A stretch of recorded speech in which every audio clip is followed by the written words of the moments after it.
everyone. Welcome to this Spotlight Chats edition. This time I'm here with my friend Assaf Zinger, who's you all know from CRS. He's an assistant professor at Technion Israel Institute of Technology at Haifa, and also the main reason for being here today, the chair of our annual meeting program committee. Welcome, Assaf. Hey Sarah, thanks for having me. So obviously we'll get to talk about the annual meeting and so on, but for those of you who haven't met you, which I find unlikely in CRS community, but anyway, if you want to tell us a little bit about yourself, your research focus, your research group at Haifa and so on. Okay, so first of all, again, thank you so much for having me. My name is Asaf. I'm 40 years old, 40 and a bit. I born in the Israeli periphery, up in the mountains in the north. Married to Noah, may God bless her, and the father of two amazing little girls, Ayala and Tamara, and 17 academic years, which is something we need to talk about. You know, my lab is the Amazon's lab. We only have women. We have one technician. He's male. We count on him. He's going to lead the team, hopefully. No, I'm kidding. He doesn't have a chance. Born and raised in Israel, ninth generation actually in Israel, mixed gene of all the world. So you find Tunisia, Syria, Romania, and I married to a beautiful Moroccan Egyptian lady. So we have everything, guys. Um, um, After the army, I studied biomedical engineering, and then I went to cut my hair. That's a true story, swearing God. During the haircut, a guy approached me and asked me if I want to drink coffee. I'm like, hey, I'm married. And he's like, no, I'm a new professor at the chemical engineering department. My name is Professor Avi Schroeder. And look what happened. Oh, Really? that's the true story. Everybody knows that. I still owe a lot of beers to this the lady who cut my hair. Mm-hmm. But yes, this is how I became a professor. I went to Avi's lab. I actually, not his first PhD student, but I'm the first one who graduated from the lab. Mm-hmm. So I managed to pass one of my colleagues. He still reminds me of that every day. I did my postdoc in Texas together with Daniel Tashotti and Francesca Tarabali, and then came back for Technion 3.5 years ago. The lab titled Bio-Inspired Nanoengineering and Translational Therapeutics. Basically, we try to do what Da Vinci humbly did. So basically, we look on cells in our body and try to mimic it using several kinds of nanoparticles to treat specific disease. I'm honored to be the CRS chair now. Hopefully, it's going to be a blast in Philadelphia. It's my fourth AMPC, so if this time I cannot do that, that's a problem. No, I'm sure you will. So obviously you mentioned how you trained in Avi's lab, and I guess that's the link there. But do you want to tell us a bit of how you got involved with CRS and in the first place, and what made you stay at the end of the day? Sure. So again, I think it's all about the people. Like Avi convinced me very easily, hey, join my lab, it will be fun. I think that's what happened with CRS. My first CRS was actually in Edinburgh. Mm-hmm. I still remember the kilt and the pipes. And I think I fell in love with this kind of a tradition. So in this conference, I met Yvonne, I think, for the first time, Professor Yvonne Perry, together with other scientists. Avi did not come to this one, so I remember Ronit Sachifonero like literally babysits us and Rachela Popovce, if I'm not mistaken. So Avi asked them, hey guys, babysit my guys. It's the first international conference. And CRS might be very, spooky conference. That's a very large conference for new Mm-hmm. beginners, new timers would say. And I know this year the young CRS did an amazing job just to prepare them. So if you are newcomers, guys, go say hi to the booth. You will love what they planned for you guys. And again, I know I'm highlighting and publishing this year conference. Guys, I'm very biased. I have a conflict of interest. I'm the chair, right? So take it That's the with whole point. yep, I'm just saying, I'm biased. We put a lot of, we emphasize actually the newcomers and the people. So we do think a good conference is based on exceptional science, but also, establishing a society. And this is what we have done. So every day you will have like tons of social activities. You have a lot of time and people to engage with, and please do that. And if you are newcomers, we'll find you someone that will work with you, mentor you, and help you to find your way in the conference, like the names I mentioned did for me as well. Yeah, that's That's it. actually I think you and I have similar experiences in that sense. I think growing up scientifically in labs where the PIs are very CRS passionate, like Avi or Maria Jose, it just brings us to this, oh, CRS is amazing. I remember, I don't know if it was the same for you, but for us in Maria Jose's lab, going to CRS was really a major privilege. It was seen as an achievement within the lab. And we barely missed each other. Your first one was Edinburgh. My first one was the following one in Boston. So, but I think it's really important what you mentioned about it can seem spooky. It can be seen as a very large conference, but it turns out really friendly environment and really, I think, welcoming for newcomers as well. And good shout out there for the YSC who do really nice stuff with that. So what has been the best and the most challenging aspects of chairing the committee and organizing the meeting? What would you say in your experience? Okay, so again, very biased, but I would say I think the main thing was to assemble an amazing team of AMPC. So I'm not doing it by myself. I have an awesome co-chair, Hannah, that also it's I think her second AMPC, and we have Alexandro, Sofia, Soy van der Meel, Anna Beloki, Julian Egwin, and of course Mike Mitchell. And we are friends. That's what we need to say. I'm working among my friends. That's my team. We are volunteering, so actually we meet each other in our bi-weekly, monthly meetings. We work hard. It's not easy to plan and do, but I have to say that the board gave us like a very strong back. So everything we asked, we pretty much got. And when we did mistakes, they got it and we fixed it, and we did mistakes on the planning. But I think together, and that's the thing, it's all about the people, as you said. We are really hyped about it because I want to come to Philly and meet my friends. I want to meet Maria Jose. I want to meet Maria Vicente. You and I have an amazing photo, by the way. I use it a lot. We did it in Montreal. So Ryan Donnelly at 4 a.m. we are talking on polymers of a hamburger with Yvonne, right? So where can you have this kind of engagements? Only in this kind of conference, and that's what I'm hoping. So the challenges. So we have like worldwide challenges. I'm not going to name them, but we have a lot. Having said that, we decided that although a lot of things are happening around the world, we believe in the society because we are not the first one who built this society. That's a very long generation of society. So I think this is what's happening. This society has inertia, right? So we just need to keep it the hype high. We need to convince people that we're going to keep the scientific excellency very high level, and that's what we did. We have an amazing plenary speakers, Professor Bob Langer, Professor Du Weissman, the Nobel laureate, and of course Professor Molly Stevens, and hopefully also Professor Peter Marks from the NIH. So when the scientific excellence is so high and the people are amazing, that's a very good combination.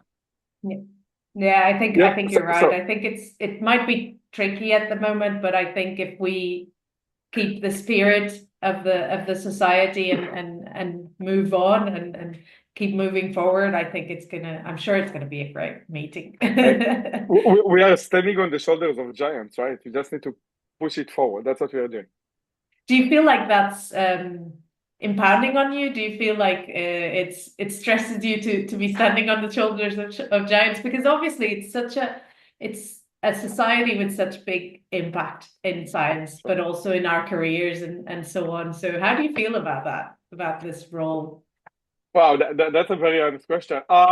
Yes, I would say I'm humbled to do that. I'm humbled to be chosen by the board. And I think that's how I live, how I do my science. Challenge accepted. Let's do the best we can, right? That's how I do that. I'm having fun, and I think that's what I told the board when they had me like several weeks ago. A lot of challenges and the pressure and stress, what's happening in the world, and I'm like, hey guys, you know what? I'm doing the best we can do. AMPC is doing the best they can. We brought a lot of new things, and I'm hoping we have time to discuss them. So we put a lot of new things in the DNA of this conference. We didn't want to touch it too much because, when you transfect cells with RNA, you change their morphology. We didn't want to do too much of that. We just want to make them glow a bit. So we put some luciferase, let's say it like that. So yes, I'm humbled. There is pressure. I cannot lie. There is pressure. but again, just make it count. So in some point, I'm soaking the pressure and try to spread light with it. That's how I define it. Oh, And I have my team. That's it. that's a good definition. I like that. But just going on to that point, so I was going to ask, what are you most excited about the annual meeting? But I'm going to rephrase that. I'm going to say, what fluorescent markers have you put in those cells to make them glow? Love it. So first, so I think the first thing we did was to gain more time with our colleagues. So by putting the plenary talk of Professor Bob Langer on Monday Eve, we actually owned Monday now. So right after Bob's talk, Professor Langer's talk, I'm sorry, like we are not yet beer buddies. Hopefully in the future. There is a lot of time of social interaction and events. So I know YC is playing something. I know the local chapters are playing something. I know the focus group are playing something. And as an AMPC, you just travel between all of these guys and just go to pubs in Philadelphia and see what's happening.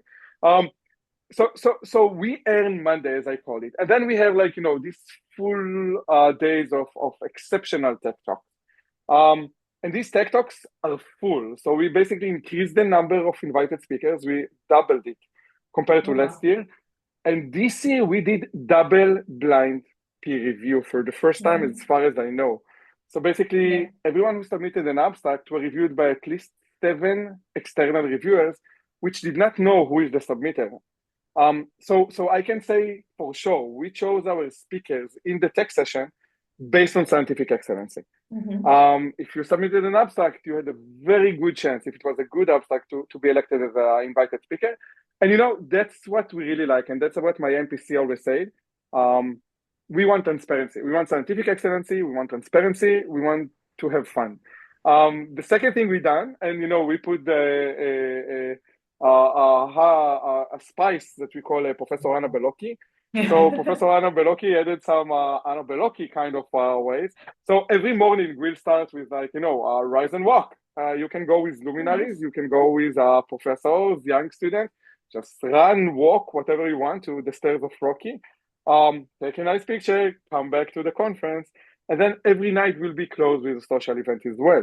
So this is really good time. And I think most of us have the story that the best manuscript they led actually was conceived over a 4 a.m. hamburger and beer in very strange area, right? The last thing we did, except of the exceptional speaker that I mentioned and the social events and the transparency, so a lot of time, CRS is a big conference. And when you go among the posters at the end, everyone wants to be noticed. I think I always told it to Professor Tuan Lames, just imagine this guy who comes from, I don't know, Germany, Singapore, Brazil with his poster, and nobody approaches his poster during the poster exhibition. And, that's sad. I just imagine, and there is this call, they put you in the corner, nobody noticed you. So last year we actually started with the Unicorn Awards, the Gold Star Award, just, you were noticed, thank you for coming. This year what we've done, basically, we together with Julianne, we established a posters bingo, basically. So all the participants will get this bingo, which will actually force them to go to the posters by numbers. And then when you are in the poster, you'll get a little stamp, somebody will make a hole in your poster or something. And then you will be noticed. People will engage, people will talk, and of course we'll put tons of stickers, guys. We are working on it. So and the last thing I want to mention, sorry again, the last day, that's a challenging day, Friday. Everyone wants to go home, but there is still this closing ceremony and very exceptional talks. So together from Eliana from Brazil, and the focus group, of course, and the local chapters, we conceived this idea of CRS around the world. So basically, we will choose topics, and different scientists from different countries will talk about the same topic in this very nice fusion event, as we call it. And we try to push it even more. It will be a nice culinary food, nice culinary music, and maybe also outfits. That's it. Oh, very good. Oh, that sounds really exciting. I'm really excited. I think you've mentioned so many important aspects of the conference. I think you're 100% right on the posters. I think the poster bingo is a brilliant idea. I sometimes myself as a participant, as an attendee, I struggle to decide which posters to go to. There's so many good work and so little time to see it. Also, having someone kind of randomly choose what posters I go to, that's skips a step in my planning. So that's really, really good. And I think it's all about that balance between the excellent science and the social networking and interactions. As you mentioned, I mean, some of our best work, collaborations, and so on come from these opportunities. And I don't know if you feel the same, but for me, the conferences are actually the moment in the year where I feel at peak of creativity. And I think it's because we kind of leave all our daily routinary bureaucratic tasks aside, and we're just on that. And I think opening the mind to that, I think really, really helps. So I'm sure it's going to be a brilliant meeting. And I hope everyone listening, if you haven't registered yet, now's the chance. Just go, go and register. We just opened again the abstract submission for posters. So go ahead and submit. We're looking forward to see you guys. Someone will surely see your poster. Exactly. We will come. Let me know. Exactly.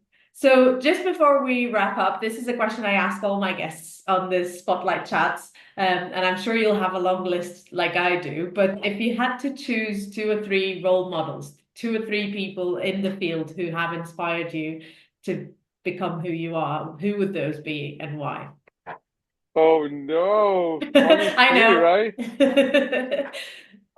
Wow. Okay, so first of all, I have to go to Avi. I just told you, this guy approached me when I cut my hair, and look what happened. So if you ask me how it happens, yeah, this guy is brilliant. I'm sometimes very stubborn. I don't know if you know me, and somehow Avi found a way to my heart. And I'll tell you the secret. He talked to my wife, to Noah. So every time I say no, Noah gets a text message, and then we have a sentence in the house. Avi is always right. We laugh about that. Yes, Avi is guys. That's a superb scientist, an awesome human being, and trying to do really good things for this world. So Avi is the first one. Wow, that's a really tough one. I know. So only scientist? Only scientist? No, I mean, if you want to do non-scientists, that's fine as well. People who inspired you to become who you are. Okay, and it might be funny, but I always say that Galileo Galilei is type of a really cool guy. My mom's the biggest fan. Really? Yes, she's. Okay. I mean, we took pictures every place that said Galileo Galilei in Florence. Every place she has a picture. So this guy actually goes against the stream and believe on something and just push it and really stand for his rights, right? So I would say if you ask me a scientist, and having said that, he takes an apple to the Pisa Tower and just toss them, right? So you can say he was a fun, cool scientist that actually go against the stream. So I would definitely put this guy as well. And I have so many other guys who inspire me. Oh, I don't know even when to start, but I'll tell you a story, and maybe that will be the last one. So again, in the local community, we have a lot of mentors for me. In the international community, we have a lot of mentors for me. But at the end, you sit at the airport, and this senior lady sits next to you on a chair and drink Diet Coke, and you start to talk with her, and you don't really understand who is this lady, but you talk to her a lot, and she answers a very nice question, and you enjoy that. And at the end, you understand that this lady is the Nobel laureate Ada Yonah. So I would take from Ada the modesty of just sitting in an airport bench and just talk with whoever, not approach her as professor.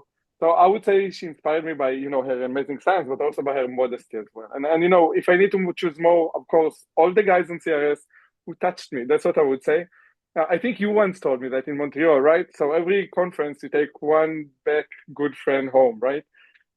So I totally feel the same, Sarah. Montreal was our conference, but in other conference, everyone touch you, and everyone that touch you shape you, not as a scientist, but as a human being. And that's what we need to do now. And you mentioned the international challenges, worldwide challenges. Guys, we need to spread light. That's the duty of our life now. We need to fight the darkness. And I think our society is doing that. Let's push it harder. That's a great message. I was going to ask, last question was going to be, would you like to leave a final message for the CRS members? But I think you've just said that. And I was curious, in that encounter with Ada, were you on your way to the CRS? Because she was one of the plenary speakers. I think it was Valencia, was it? Hey, so I think she was in Valencia, but again, the specific conference I mentioned is the Lindau conference, the Nobel Laureate conference. And you Yeah. know, and again, if you ask yourself statistics, so what are the chances? So there is a very big chances. It's a very small country. You have only one Yeah. airport. You might encounter, I don't know, Beluria during this time. That's the thing. But again, she But was super modest. I cannot even imagine. I cannot even describe how I was like humbled standing next to her. and I think your path is full of random encounters. That's you're a serendipity guy. Look at that So, hair cutting. so you know, maybe that's the message. So you can plan whatever you want, right? You can do whatever you want. It's like a good scientific challenge, right? You have a very solid hypothesis. But I think the really cool sign is the heuristic moments when you say, hey, that's work, right? So life gives you opportunity. You have two options, either to think a lot and then miss the train or just hop on it. For me, it worked. So, you know, I have some trains I missed, but don't judge yourself too much. Just take advantage of what life gave you. I think you're absolutely right. That's great closing messages for our talk today, Asaf. Thank you so much. Spread My pleasure. light and take opportunities. Hop on the train. I'll take that Hop on the train. to myself as well. And I hope to see you soon. You are indeed my friend from Montreal. I Right. always bring one CRS friend and one new CRS friend from each conference, Make and I will friends. always I Make will friends. always I will always remember Montreal because of that. So thank you Right? so much. Thanks for joining, and I Of hope course. everyone enjoys our chat as much as I did. It was super fun. Same here. Thank you so much. Thanks, Sarah. Bye. Bye, guys.